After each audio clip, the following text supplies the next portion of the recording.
ठीक है, पहले हम कवर करते हैं डुप्लीकेट और रेफरेंस में डिफरेंस क्या होता है और कैसे यूज होता है। लास्ट क्लास में मैंने बताया था, लेकिन फिर से कवर करा रहा हूँ क्योंकि उस टाइम क्लास में बच्चे नहीं थे।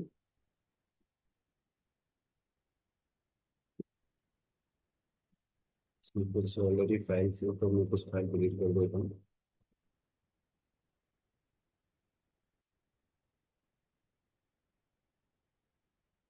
फिर आपको एक्सेल पर समझा देता हूँ कैसे काम करता है। एक्सेल पर हम कोई भी चीज़ कॉपी करते हैं। जैसे मैंने पूरा कॉलम कॉपी किया, कंट्रोल सी किया और यहाँ पर मैंने कंट्रोल वी कर दिया। तो ये क्या हुआ, मैंने कॉपी किया और ये मैंने पेस्ट कर दिया, यानी कि एज इट इज ये डुप्लीकेट डेटा मेरे पास इधर आ गया। ठीक है। रेफरेंस कैसे काम करता है, मैंने इस सेल का रेफरेंस दिया और इसको मैंने कर दिया रिक्वायर्ड। ठीक है। तो रेफरेंस वाले केस में क्या होता है, अगर मैं यहाँ पर कोई भी वैल्यू चेंज करता हूँ, ठीक है, तो मैंने कुछ भी ऐड कर दिया तो मेरे रेफरेंस वाले जो कॉलम है वहाँ पर ऑटोमेटिक चेंज होगा, लेकिन जो मैंने डुप्लीकेट किया है, डुप्लीकेट करके जो मैंने यहाँ पर पेस्ट किया वैल्यू, उसमें कोई चेंजेस नहीं होंगे। ठीक है? यही चीज़ हमारे क्वेरी के अंदर भी होता है। तो भी अगर हम फाइल को डुप्लीकेट बनाते हैं फिर रेफरेंस बनाते हैं, तो दोनों वो ऐसे ही काम करते हैं। यानी कि मैं कस्टमर डेटा का एक डुप्लीकेट टेबल्स बनाता हूँ। यहाँ पर डुप्लीकेट का आइकन देख सकते हो, ऑप्शन, तो मैंने डुप्लीकेट और मैंने क्लिक किया तो यहाँ पर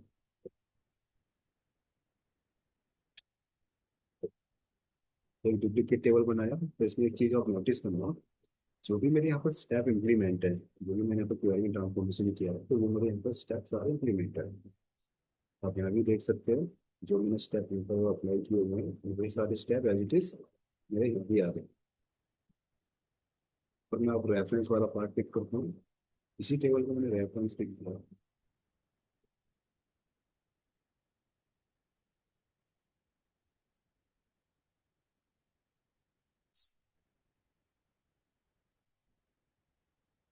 तो रेफरेंस टेबल में मेरा कोई भी स्टेप इंप्लीमेंट नहीं है, यानी कि डायरेक्ट जो भी यहाँ तक मैंने जो भी यहाँ पर जो भी स्टेप इंप्लीमेंट हुए वो सारे स्टेप इस टेबल के अंदर इंप्लीमेंट ऑलरेडी है, लेकिन आपको यहाँ पर वो स्टेप नहीं दिखेंगे। वो स्टेप आपको कब दिखेंगे, इन केस अगर आप इस कस्टमर डेटा के अंदर कुछ भी चेंजेस करते हैं। लेट्स अज्यूम कि मुझे इस डेटा के अंदर कुछ चेंजेस करने हैं। मुझे चलता है कि मुझे सिर्फ ऑर्डर प्रायोरिटी का कॉलम चाहिए। तो मैंने क्या किया, हाथ से दो अदर कॉलम किया। ठीक है, रिमूव अदर कॉलम किया।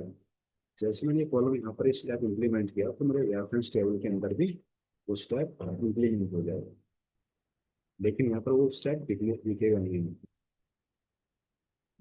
लेकिन डुप्लीकेट टेबल के अंदर यहाँ पर कोई भी चेंजेस नहीं, तो जहाँ पर जैसा था वो ऐसा ही रहेगा।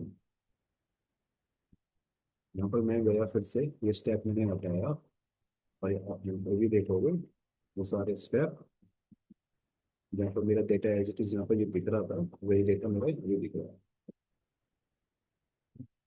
लेकिन एक और थोड़ा सा डिफरेंस क्या है, अगर मैं यहाँ पर रेफरेंस वाली टेबल के अंदर कुछ भी चेंजेस करता हूँ, यहाँ तो मैंने चेंजेस कर दिया, लेकिन कस्टमर डेटा टेबल के अंदर कुछ भी चेंज नहीं होगा, क्योंकि ये रेफरेंस मेरा कस्टमर डेटा नहीं है। कस्टमर डेटा का रेफरेंस हमने ये वाली टेबल लिया होगा।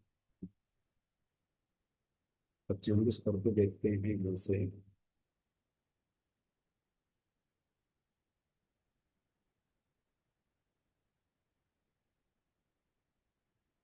तो देखोगे क्योंकि मैंने क्या किया है यहाँ पे, रिमूव अदर कॉलम से ऑर्डर प्रायोरिटी का कॉलम मैंने हटा दिया और रेफरेंस मेरा ऑलरेडी यहाँ पर लगा हुआ था, तो वो उसको ये कॉलम मिला ही नहीं है। तो यहाँ पर उसने ऑटोमेटिक वो ऑर्डर आइडेंटिफाई किया और इसने कहा कि ये कॉलम इसमें है ही नहीं आपके रेफरेंस में। ठीक है? जैसे मैं इस कॉलम को ऐड करता हूँ वापस, यानी कि स्टैक को डिलीट करता हूँ, तो मेरा कॉलम वापस आ जाएगा और यहाँ पर वो रिफ्लेक्ट हो जाएगा। ये क्लियर है, डुप्लीकेट और रेफरेंस कैसे काम करता है।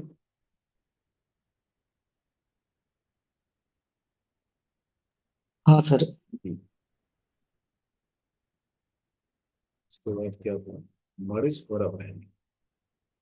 देखिए, मर्ज और अपेंड दोनों ही सिमिलर है, लेकिन पूरा काम करने का तरीका अलग है। जैसे हम एक्सेल के अंदर VLOOKUP लगाते हैं, यानी कि मैंने ये डेटा मैंने कॉपी किया और ये मान के चलते हैं ये मेरी आईडी है, ठीक है। तो यहाँ पर मैं क्या लगा रहा हूँ, मर्ज काइंड ऑफ, जैसे कि मेरा ये VLOOKUP की तरह काम करता है। ये मेरा लुकअप वैल्यू हो गया और ये इसको मैंने फिनिश किया।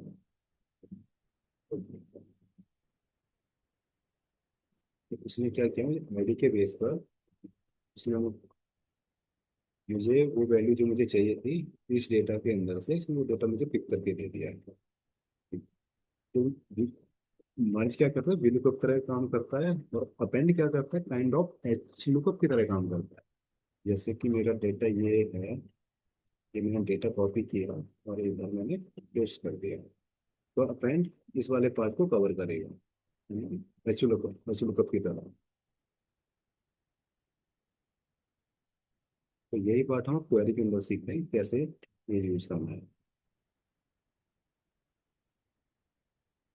उस टाइम मैंने प्रोडक्ट मास्टर बनाया था, ठीक है, वो आईडी है प्रोडक्ट कर देंगे, ठीक।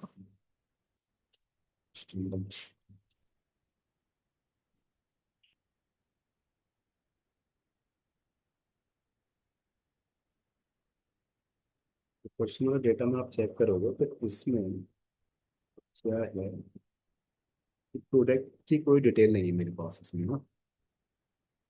मैं चेक कर लेता हूँ, क्योंकि मैंने क्या किया था, स्टेप पे आप बैक करता हूँ, तो यहाँ से मैंने रिमूव कॉलम के अंदर प्रोडक्ट वाले कॉलम मैंने यहाँ से डिलीट कर दिए थे, प्रोडक्ट कैटेगरी, प्रोडक्ट सब कैटेगरी, कंटेनर और नेम।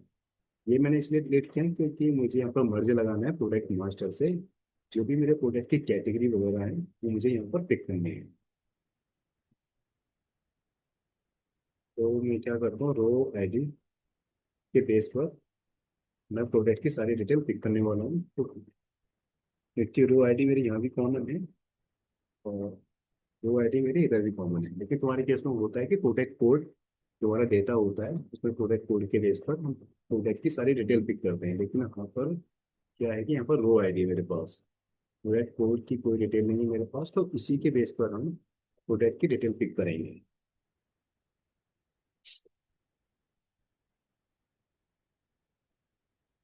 फिर ऑप्शन आता है मर्ज क्वेरी, मर्ज क्वेरी एज न्यू। मर्ज क्वेरी क्या करेगा, जो आपका डेटा एज इट इज, जो जो आपकी टेबल है उसी के अंदर एक कॉलम ऐड करेगा। Merge query as new, customer data की जो टेबल है, यानी कि एक नई टेबल क्रिएट कर देगा डेटा के अंदर, देन ये फिर मर्ज लगाएगा। तो हमें अलग से कोई टेबल नहीं चाहिए, तो इसी टेबल के अंदर हमें मर्ज लगाना है। तो मैंने मर्ज क्वेरी पे क्लिक किया, यहाँ से प्रोडक्ट लिस्ट, रो आईडी मैंने यहीं से क्लिक किया। लेकिन एक चीज नोटिस करना, ये मेरा क्या है, न्यूमेरिकल आईडी है, लेकिन आपके केस में क्या हो सकता है, प्रोडक्ट कोड मेरा क्या हो सकता है, टैक्स में भी हो सकता है, यानी कि PRO-001। जब भी आप कभी भी मर्ज लगाते हो, स्पेशली टैक्स के लिए, तो आपको क्या करना है, मर्ज लगाने से पहले दोनों जगह पर, यानी कि रॉ डेटा और प्रोडक्ट मास्टर के अंदर, दोनों को क्या करना है, अपर केस करना है, ठीक है। इसे स्टेप बैक गया, मान के चलता हूँ कि ये मेरा प्रोडक्ट होगा, ये वाला प्रोडक्ट। तो सबसे पहले तो आप क्या करोगे, ट्रांसफॉर्म पे जाओगे, ट्रांसफॉर्म और अपर केस, अपर केस मैंने यहाँ भी कर दिया, और प्रोडक्ट मास्टर पे गया, और ये भी मेरा क्या है, मान के चलता हूँ ये भी मेरा प्रोडक्ट कोड वाला कॉलम। तो दोनों जगह आपको अपर केस करना है। जब भी आप कहीं भी मर्ज वगैरह लगा रहे हो ना, तो हमेशा उसको ना अपर केस करके मर्ज किया करो।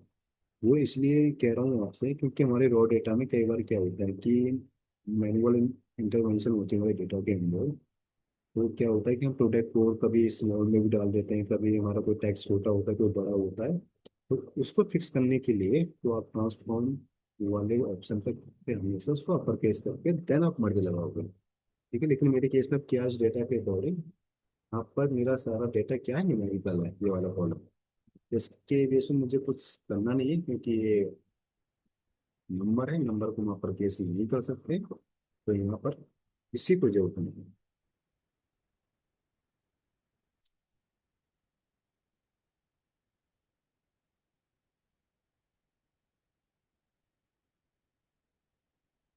पिवट कॉलम क्या है मेरे, रो आईडी दोनों कॉमन है, तो इसके बेस पे इजीली मेरा मर्ज लग जाएगा। तो आप यहाँ पर चेक करोगे तो 18 से 16 पूरी जितनी भी आपकी वैल्यूज हैं वो सारी मैच हो गई है। तो लैप आउटर क्या करता है, अभी मैं क्या यूज करूँ लैप आउटर, मोस्टली हमारा यही यूज होता है लैप आउटर। फर्स्ट टेबल पर जो भी मेरा डेटा होगा, सेकंड टेबल से क्या करोगे, जो इसको वैल्यू मैच होगी वो वैल्यू से पिक करके मुझे दे देगा। ये चलता हूँ जैसे कि एक्सेल है।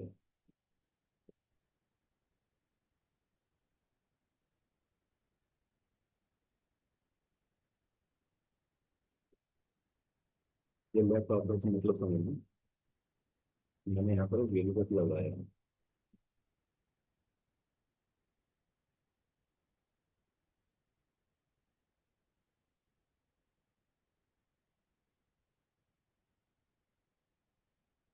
यानी कि ये मेरी फर्स्ट टेबल है, ये टेबल होगी मेरी सेकंड टेबल। ठीक है, ये सेकंड टेबल है, ये फर्स्ट टेबल। जो इसको सेकंड टेबल से जो इसको वैल्यू मिली है, इसने वो वैल्यू यहाँ मुझे पिक करके दे दी है। मान के चलते हैं, यहाँ पर मेरा 7। ठीक है, तो मैं यहाँ पर इस फॉर्मूले को ड्रैग करता हूँ, तो उसने क्या दे दी मुझे, एन एरर दे दिया। लेकिन क्वेरीज में क्या रिटर्न करेगा, इसको नल रिटर्न करेगा। जब मैं इसको नल लगाऊंगा क्वेरी के अंदर, तो ये क्या रिटर्न करेगा मुझे, नल। ठीक, तो ये मेरा क्या होगा, लैप प्रॉपर हुआ।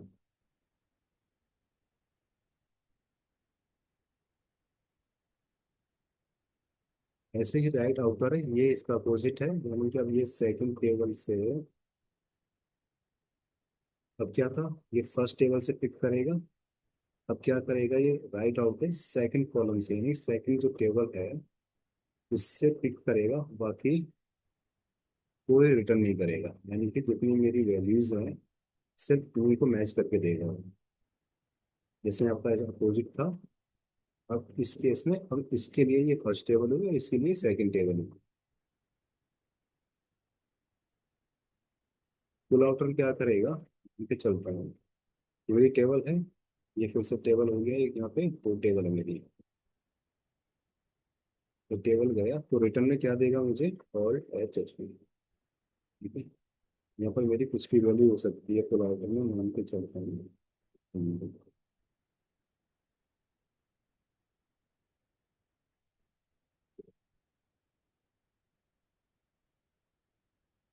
जब मैं फुल आउटर को यूज करूंगा, जबकि ये मेरे डेटा का पार्ट नहीं है, यानी कि इसमें जो वैल्यू है 6 तक मैच है, और इसमें जो वैल्यू है 1 3 4, यानी कि ये भी मैच हो रहा है, मेरा 1 3 4 मैच हो रहा है। लेकिन मेरी सेकंड टेबल में क्या है, ये आईडी ना इसमें मैच है फर्स्ट वाली में, लेकिन सेकंड वाली टेबल के अंदर है। तो मुझे क्या करेगा फुल आउटर, इस टेबल के अंदर ये भी मुझे ऐड करके दे देगा।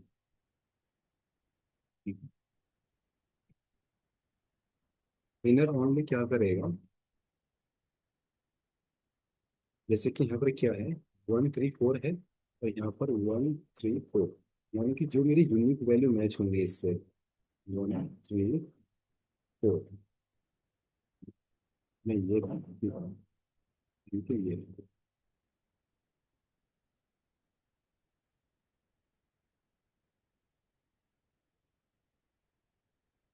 तो क्या है मेरी सेकंड टेबल में, क्या है टोटल 4 वैल्यू है, डुप्लीकेट मर्ज अपने हैं, डुप्लीकेट 1, और इसके अंदर मेरे 3 वैल्यू मैच हो रही है, यानी ये वाली वैल्यू।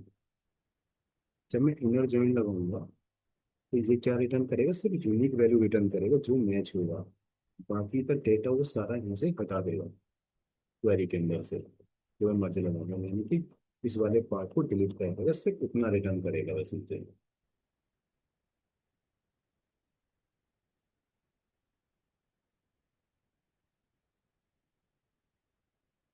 वेब पेंटी क्या करता है, इसमें से डुप्लीकेट यानी कि यूनिक वैल्यू को हटाएगा, और सिर्फ जो वैल्यू मैच नहीं होगी उनको रिटर्न करेगा।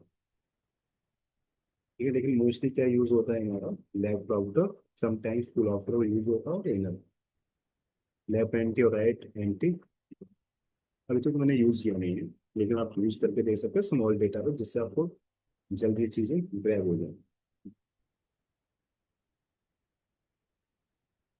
ठीक है, एक बार ट्राई करके देख लें कैसे काम करता है। तो अपेंड समझ लेते हैं, अपेंड कैसे काम करता है।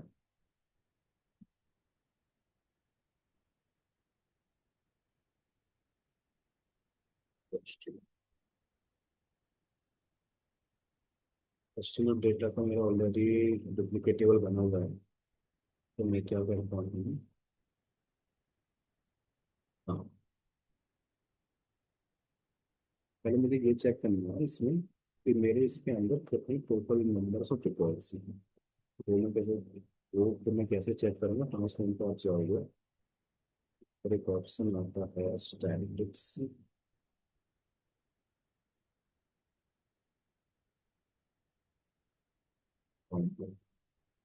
अभी क्या मेरे डेटा के अंदर 18 से 16 नंबर ऑफ रिकॉर्ड्स हैं। ठीक है? जब मैं इसको अपेंड करूँगा तो यानी कि डबल हो जाना चाहिए मेरा, क्योंकि मैं क्या करने वाला हूँ, कस्टमर डेटा और डुप्लीकेट टेबल का अपेंड करने वाला हूँ। तो यानी कि 3632 कुछ रिकॉर्ड आने चाहिए, 3632।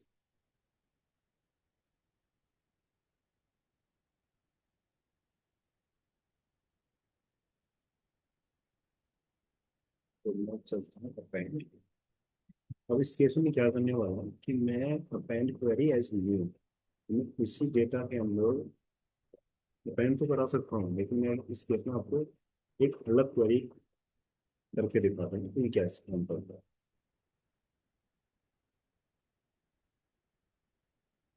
तो केवल कस्टमर डेटा,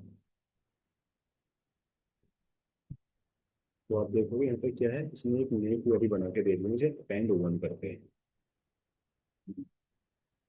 आप इनसे नाम भी चेंज कर सकते हो अगर आपकी रिक्वायरमेंट हो। अब मैं इसका काउंट अगर चेक करना है फिर से, तो कितना आना चाहिए, उसका डबल आना चाहिए, 3632। तो यानी कि डबल रिकॉर्ड मेरा आया अपेंड करने के बाद। मार्च अपेंड क्लियर है आपको। सर, अपेंड क्वेरी में एक क्वेश्चन है। हम्म। अगर ये तो मैं एज ए न्यू कर रहा हूँ तो मुझे एक अलग ही नया टेबल क्रिएट करके दे रहा है। अगर मैं प्रीवियस टेबल में कुछ चेंजेस करूंगा तो वो यहाँ पे चेंज रिफ्लेक्ट होगा कि? हाँ हाँ, बिल्कुल वो चेंज होगा। वट एवर जो भी चेंजेस आप करोगे कस्टमर डेटा के अंदर, यानी कि बैकएंड डेटा में कुछ भी आप ऐड करोगे, वो ऑटोमेटिकली रिफ्रेश आप जब करोगे क्वेरी के अंदर, वो रिफ्लेक्ट हो जाएगा आपके डेटा पे। अच्छा, हाँ, क्योंकि यहाँ पे कुछ स्टेप नहीं दिख रहा है ना, सिर्फ एक ही स्टेप दिख रहा है, इसीलिए मैं एज ए रेफरेंस टेबल ये भी काम करेगा। हाँ, ठीक है अपेंड सर। मर्ज और रेफरेंस में काम करेगा, जब भी आप कुछ बैकएंड में डेटा में अपडेट करोगे वो ऑटोमेटिकली पिक कर लेगा। चाहे ब्रेक जाए।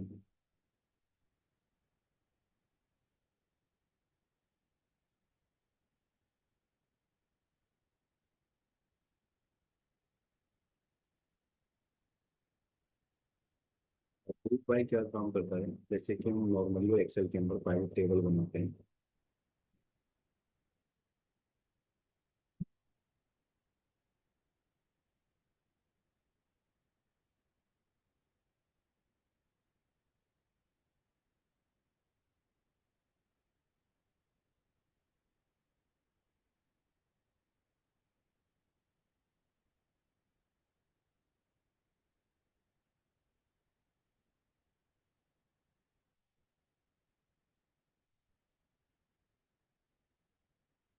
फिर हम किसी डेटा को समराइज करते हैं, या तो हम क्या करते हैं, अ, एक तो प्राइवेट टेबल बनाते हैं, या फिर सम्स वगैरह का यूज करते हैं। अगर मुझे रीजन लेवल का सम देखना है तो हम क्या करते हैं, रीजन यूनिक वैल्यू पिक किया, रीजन नॉर्थ ईस्ट वेस्ट में पिक किया, देन हमने सम निकला है। तो रीजन लेवल पर हमने क्या देखते हैं, छोटी समरी देखते हैं कि रीजन लेवल पे क्या सेल्स वगैरह हुआ मेरा। हमने क्या किया, प्राइवेट लगाया ऑन दी टीपी एंड ये क्या करता हूँ, कस्टमर सेगमेंट, और कस्टमर सेगमेंट का काउंट करना। ठीक है, यानी कि कंज्यूमर का जो इसके अंदर डेटा है उसका रिकॉर्ड करना 379 है।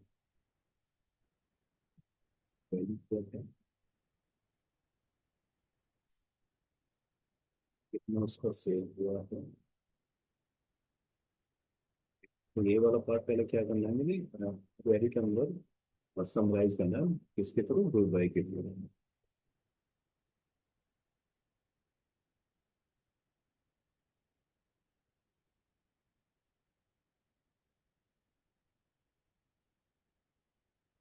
मतलब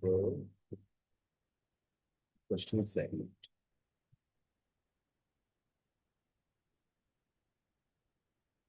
ठीक है, हमें क्या चाहिए, सिर्फ कॉमेंट चाहिए। आपको तो कॉलम का नाम देना पड़ेगा। ठीक है, आपको क्या था, न्यू कॉलम है। और फिर इसमें क्या चाहिए, अकाउंट। तो मल्टीपल रीजन कैसे यूज करेंगे वही कवर करते हैं। मुझे क्या चाहिए था, काउंट चाहिए था। कॉर्पोरेट का काउंट कितना है, 586। अच्छा, ये क्यों आ रहा है, क्योंकि मैंने यहाँ पर क्या किया हुआ है, इसको अपेंड किया हुआ है, तो यानी कि इसका जो डेटा है, नंबर ऑफ रिकॉर्ड्स ज़्यादा आएंगे। So, इसके बाद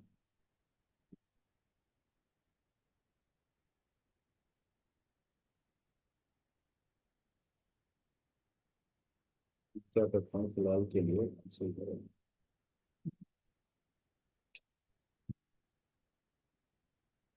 सारे डेटा पे क्या कर दिए, डुप्लीकेट चला।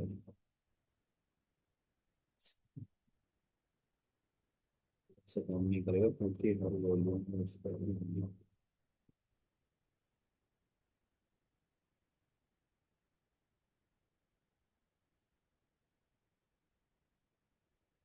तो बात करता हूँ इस डेटा पर हम ग्रुप बाय यूज करते हैं, बहुत बड़ा कवर हो जाएगा क्या रिकॉर्ड्स मेरे आ रहे हैं, क्योंकि दोनों जी को मुझे रिकॉर्ड मैच करना है। Instruments।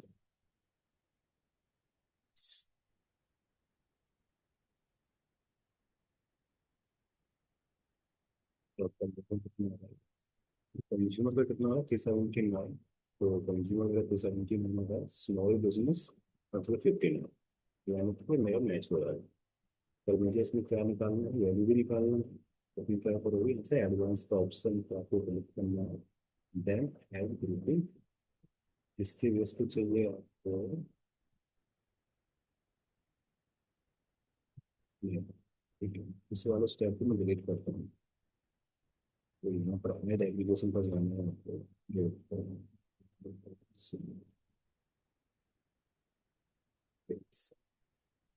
मुझे क्या करना है, इसका किसके बेस पे करना है, किस कॉलम के बेस पर, सेल्स वाले कॉलम के बेस पर। तो यहाँ पर क्या आ गया, टोटल सेल्स निकल के आ गया, कॉर्पोरेट का कितना टोटल मेरा सेल हुआ। तो कॉर्पोरेट का अगर मैं चेक करता हूँ, 622 260।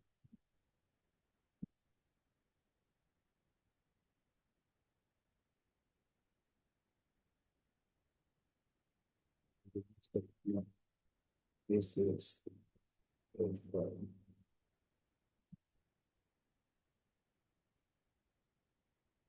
और ये नंबर ऑफ सेल्स वैल्यू यहाँ पर वेरी कर रहा है, क्योंकि इससे मैच नहीं हो रहा है। डेटा के अंदर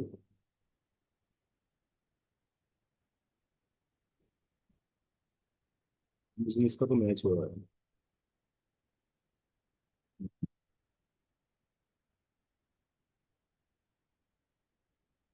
तो ये पता है क्यों हो रहा है, क्योंकि दोनों फाइल का सोर्स अलग है। यहाँ पर क्या है, डी ऑर्डर है, और जो मेरा ये टेबल है, ये पड़ा है मेरा गूगल ड्राइव का, यानी वो डिफरेंट डिफरेंट टेबल्स है। तो दोनों का सोर्स अलग हुआ ना, तो ठीक है।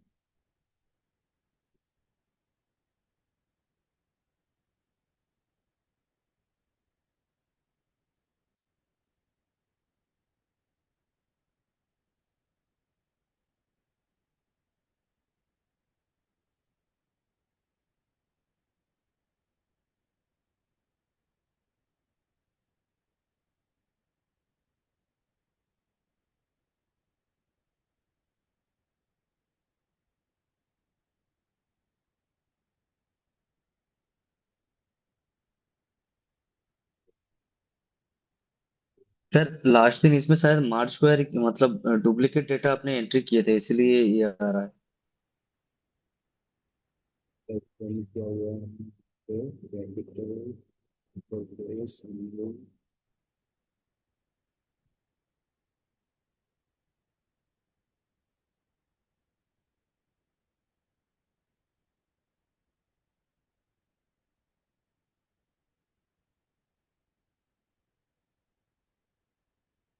हमने मिस कर दिया। मिस कर चल रहा है।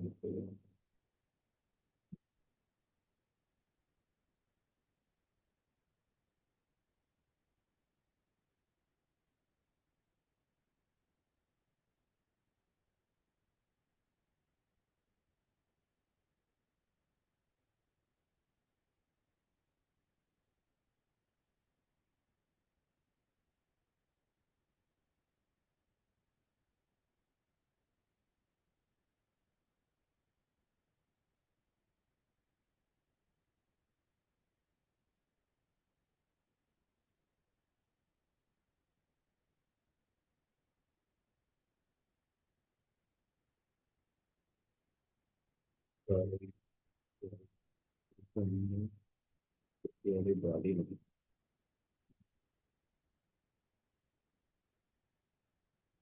तो समझ में क्यों नहीं हो रहा है।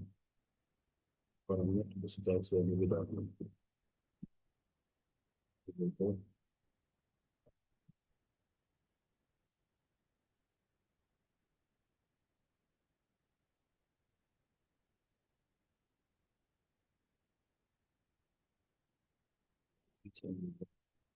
चलते हैं इसके अंदर इसको करते हैं रिफ्रेश प्रीव्यू फिर से।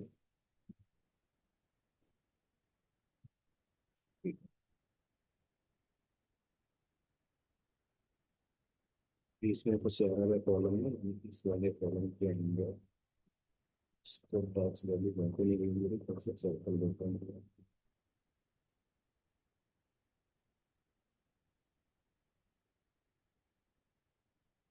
तो कैसे करते हैं फॉर्मूले के थ्रू चेक कर लेते हैं।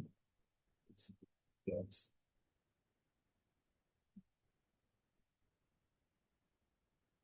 वैल्यू रखी होती है तो इसका मतलब सारी वैल्यू मेरी क्या है नंबर।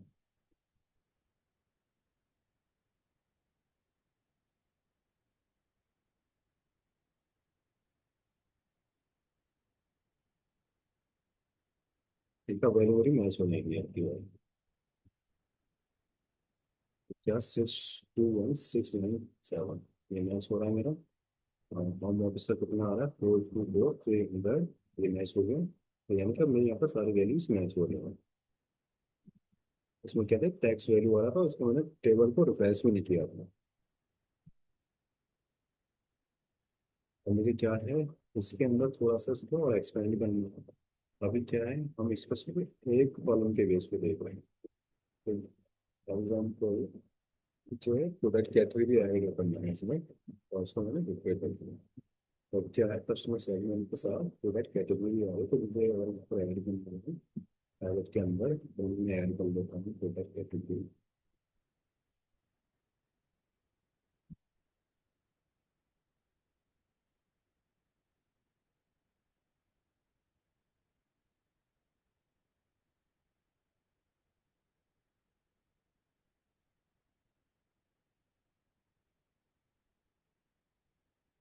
तो कंज्यूमर के अंदर फर्नीचर का कितना सेल है 165,429। कंज्यूमर के अंदर फर्नीचर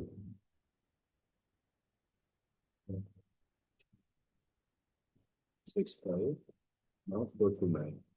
ठीक है ये मेरी वैल्यू मैच हो गई तो 2 बाइस ये ऐसे काउंट करता है। ठीक है तो इसमें मुझे अब क्या निकालना है अदर फंक्शन और देख लेते हैं कि इसमें मैक्स सेल क्या है। मैक्स सेल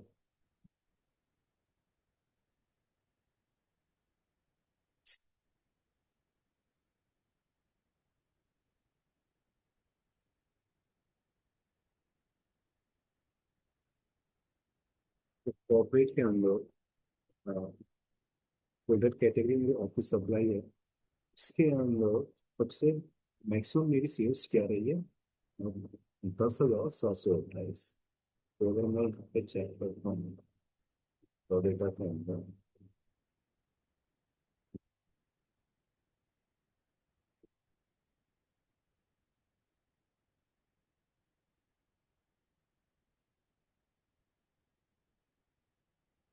तो ये बात चेक करूँगा। तो इसमें मेरी मैक्स वैल्यू क्या आ रही है? 10,728। तो मुझे रॉ डेटा में चेक करना है तो कॉर्पोरेट के अंदर चलता हूँ। तो कंज्यूमर सेगमेंट मेरे क्या होना चाहिए? कॉर्पोरेट और ऑफिस सेगमेंट।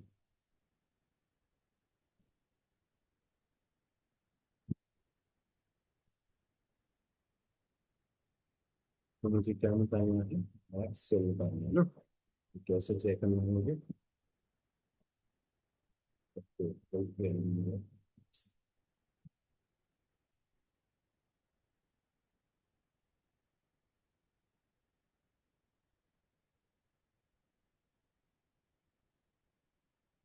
तो यहाँ पर क्या आएगी मेरी? तो 10,728। ठीक है, क्लियर हुआ कैसे काम कर रहे हैं?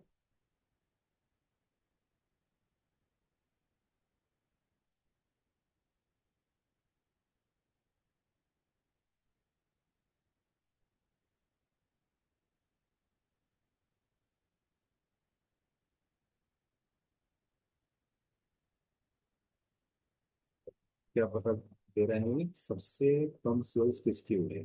किसी की 2.25, 7.47।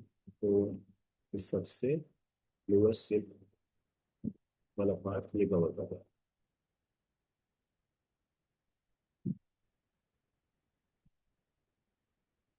और सुब्रा और सुमित प्रियांशु क्लियर है? हाँ सर। सर इसमें हाँ एक क्लियर ऑप्शन है क्लियर है। ऑल रोज। ठीक है। और वो क्या करता है? सर